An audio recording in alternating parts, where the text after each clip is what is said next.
4 college students were alive that evening. By sunrise, all of them were dead.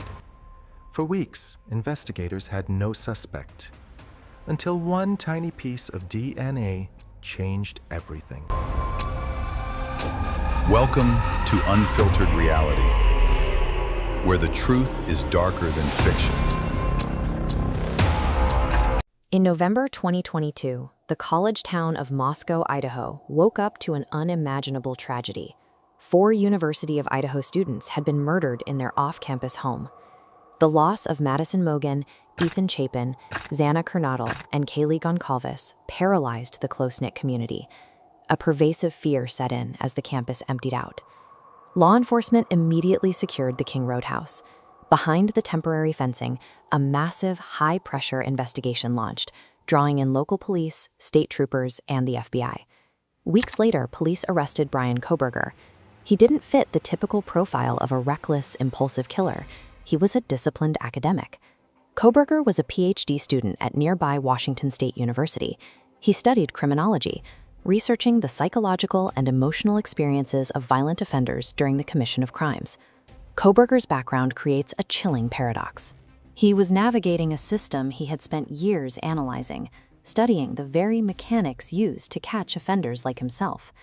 The case instantly became a national obsession. True crime documentaries, podcasts, and internet sleuths generated a massive volume of speculation and online rumors. Kohberger's defense team recognized this media frenzy as a tactical advantage. They argued that the relentless local coverage in Latah County had saturated the community, making it impossible to find an unbiased jury pool. This document outlines Idaho Criminal Rule 21, which allows a judge to transfer a trial to a different county if the court is satisfied that a fair and impartial trial cannot be had in the original jurisdiction. To prove their point, the defense submitted over 1,000 pages of news articles and video clips demonstrating the sheer volume and sensationalized nature of the coverage. The judge agreed. He determined that keeping the trial at the Latah County Courthouse posed too great a risk to the integrity of the proceedings. The trial was ordered to move to the Ada County Courthouse in Boise, ensuring access to a much larger and geographically distant population. Before a single piece of evidence was presented to a jury, Kohberger's team successfully pulled a legal lever to reshape the battlefield. The defense was preparing for a fierce procedural war. The prosecution's case relied heavily on a concept known as retrospective clarity. Once the outcome of a story is known, specific past behaviors align into a clear, targeted pattern of preparation.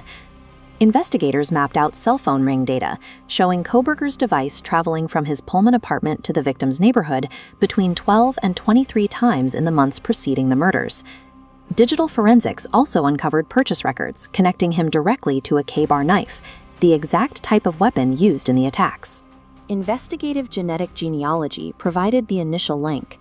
By tracing DNA through public databases, the FBI narrowed their focus to Kohberger as a lead suspect.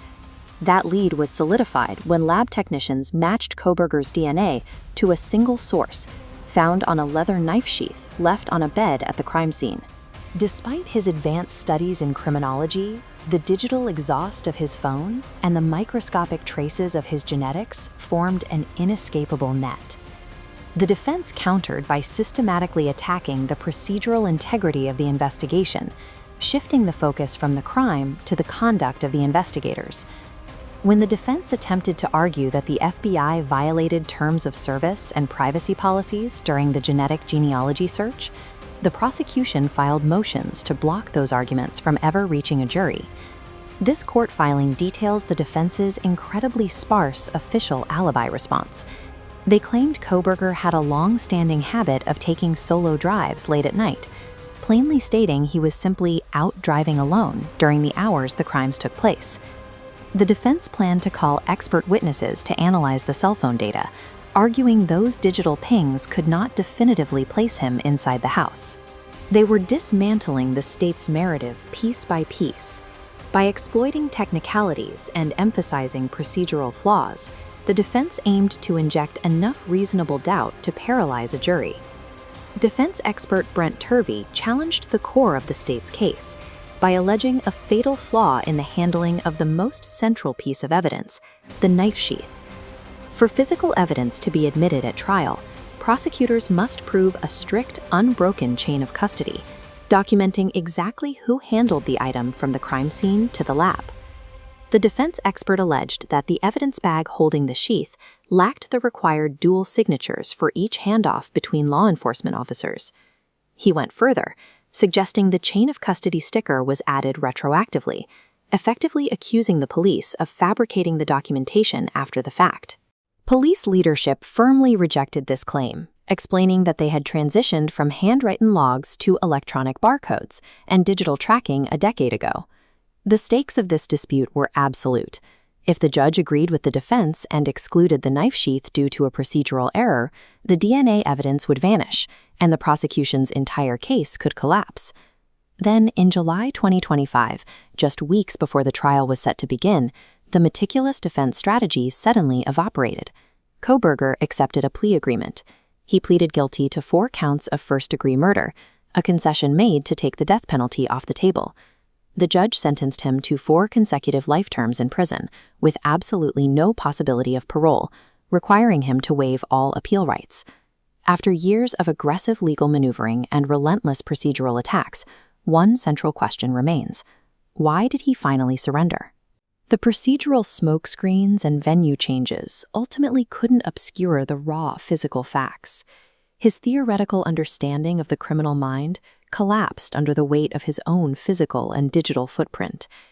A savvy defense can leverage technicalities to create courtroom drama, but the intricate web of modern forensics, from cell tower pings to a single drop of DNA, forms an inescapable trap, even for the person who studied the system.